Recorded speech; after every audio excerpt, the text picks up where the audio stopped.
বন্ধুরা, আমার রান্নাঘরে তোমাদের স্বাগত জানাই। তা আমি এখন করব আলু ফুলকপির ডালনা। সেটার জন্য আমি এখানে বড় বড় করে ফুলকপি নিয়ে নিয়েছি, এখানে আলু নিয়েছি, এখানে আছে মটরশুঁটি, কাঁচা লঙ্কা, আদা বাটা, আর তার সঙ্গে আমি এখানে একটা গুঁড়া মশলা তৈরি করে নেব। তো সেটার জন্য আমি এখানে নিয়ে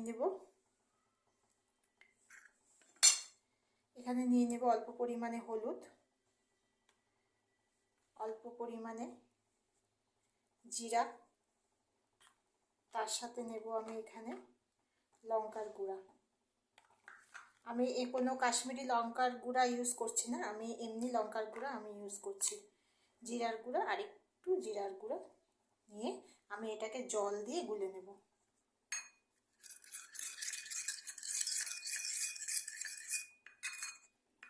জল দিয়ে আমি এটাকে পুরো গুলে নিয়েছি। এখন আমি কড়াইতে তেল দিয়ে দেব।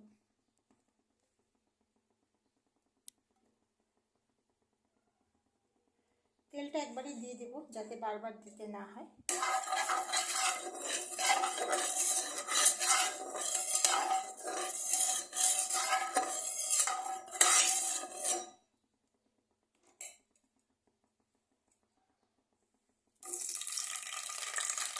আলু আর ফুলকপিগুলোকে আগে একটু ভাজা করে উঠিয়ে নেব।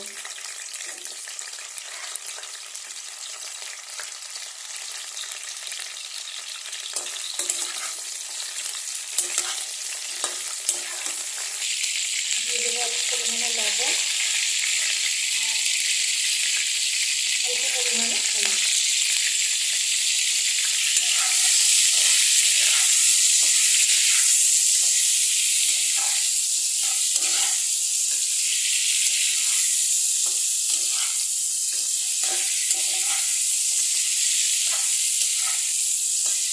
দিয়ে এটাকে একটু ফ্রাই করে নেব। এটা আমার ভাজা হয়ে গেছে, আলু ফুলকপিটাকে একদম হালকা ভাজা করে উঠিয়ে নিয়েছি। এখন আমি কড়াইতে দিয়ে দেব সাদা জিরা,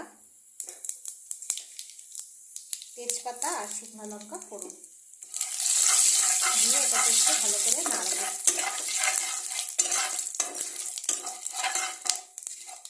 দেখতে হবে জিরাটা যাতে পুড়ে না যায়।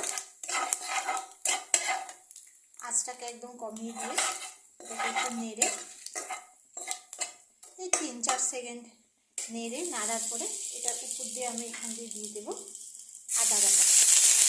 অল্প আদা বাটা আমি রেখে দেবো, ওইটা আমি একটু পরে দেবো।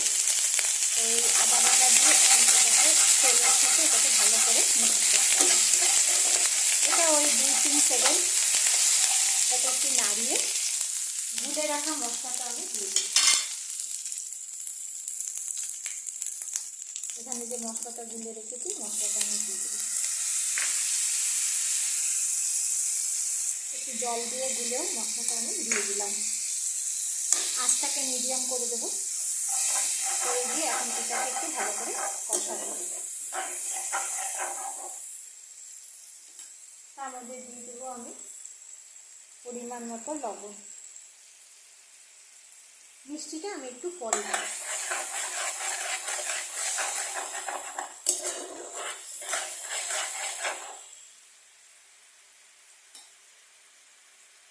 এটা 1 মিনিট মতো এটা একটু নাড়ালেই হবে, এটা বেশি কষানো, এই মুহূর্তে বেশি কষানোর দরকার নেই। 1 মিনিট মতো এটাকে নাড়িয়ে আলু দিয়ে দিতে হবে। তা আলু আমি এখানে শুধু আলু দিয়েছি, ফুলকপি দিইনি, ফুলকপিটা আমি পরে দেবো। তা আলু দিয়ে এখন এটাকে ভালো করে কষাতে হবে। 2 থেকে 3 মিনিট এভাবে কন্টিনিউ কষাতে হবে। আঁচটাকে মিডিয়াম থেকে একটু লোতে রেখে।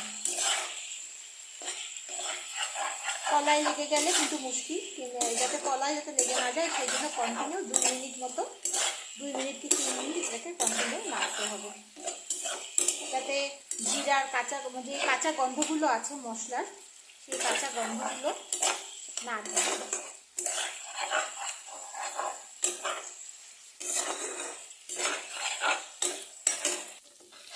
যে মশলাটা কষে গেছে, এর থেকে বেশি কষালে একটু ভাজা ভাজা গন্ধ হয়ে যাবে বেশি। তো এখন আমি আর মশলাটা কষাবো না। তো এখন আমি এটার মধ্যে অল্প করে গরম জল দিয়ে দেবো। আলু ফুলকপির তরকারিতে সবসময় গরম জল দিয়ে রান্না করবেন, তাহলে সব কিছুর সেন্ট একদম পারফেক্ট থাকবে। তো এখন এটাকে অল্প জল দেব, অল্প জল দিয়ে এটাকে একটু যখন ফুটতে থাকবে তখন আমি এটার মধ্যে পরিমাণ মতো চিনি দিয়ে দেবো। তো আমরা মিষ্টিটা একটু বেশি খাই নিরামিষ তরকারিতে, সেই জন্য আমি একটু মিষ্টিটা বেশি করে দিলাম, আর তোমরা তোমাদের মতো করে দেবে। তো এটা ফুটছে, ফুটতে ফুটতে এখন এখানে যে বাকি আদাটুকু আছে এই আদাটুকু আমি দিয়ে দেবো।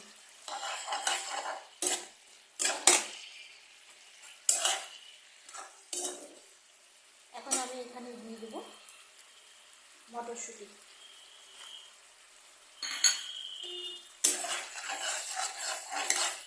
মটরশুঁটি দিয়ে বেশিক্ষণ কষানোর দরকার, মানে একটু জলটা শুকিয়ে গেলে তারপরে এটার মধ্যে আবার জল দিয়ে ঢাকা দিয়ে দেবো।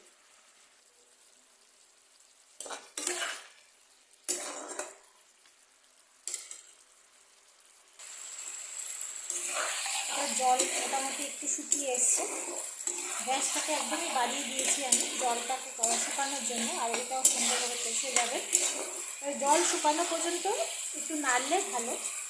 তো এখন আমি এখানে আবার সেই গরম জল দিয়ে দেবো।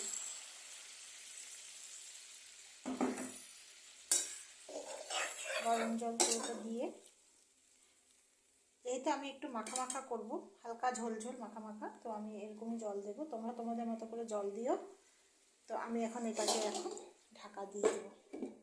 ঢাকা দিয়ে 5 থেকে 7 মিনিট এটাকে হতে দেবো, আর আঁচটাকে মিডিয়াম থেকে একটু লো করে দেবো। 7 মিনিট পরে আসছি।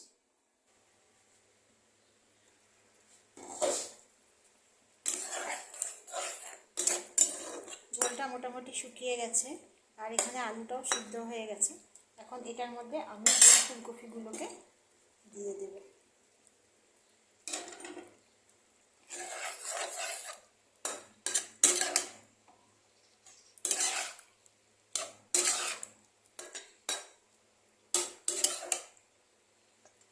চারটে কাঁচা লঙ্কা যেটা আছে সেটা আমি মুখটা একটু ছিঁড়ে দিয়েছি।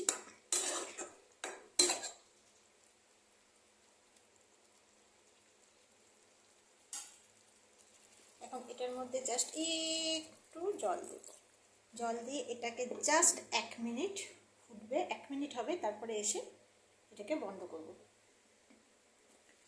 1 মিনিট হয়ে গেছে, এটাকে একটু ভালো করে নেড়ে, ফুলকপিগুলো বেশি নরম হলে ভালো লাগে না, ফুলকপিগুলো একটু যদি শক্ত থাকে ভালো, মানে খেতে বেশি ভালো লাগে, একটু কচকচ করে মুখে, ওইটা ভালো লাগে খেতে। একদম তুলতুলা নরম হয়ে গেলে ফুলকপির স্বাদটা পাওয়া যায় না। তো গ্যাসটাকে একটু বাড়িয়ে দেব, বাড়িয়ে দিয়ে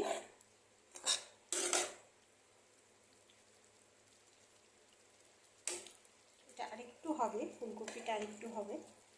তো ফুলকপিগুলোকে এভাবে উল্টে দিচ্ছি যাতে নিচ দিকটাও ভালো করে হয়ে যায়। ফুলকপিগুলো অলরেডি নরম হয়ে গেছে, তো এইটার জন্য এখনও আমি 1 মিনিট মতো এটাকে ফুটবো। এটা ফুটবে, ঢাকনি না দিলেও হবে। এটা 1 মিনিট হয়ে গেছে, এটা সুন্দরভাবে ফুটছে। এখন গ্যাসটাকে কমিয়ে আমি এটার মধ্যে গরম মশলা গুঁড়া দিয়ে দেবো।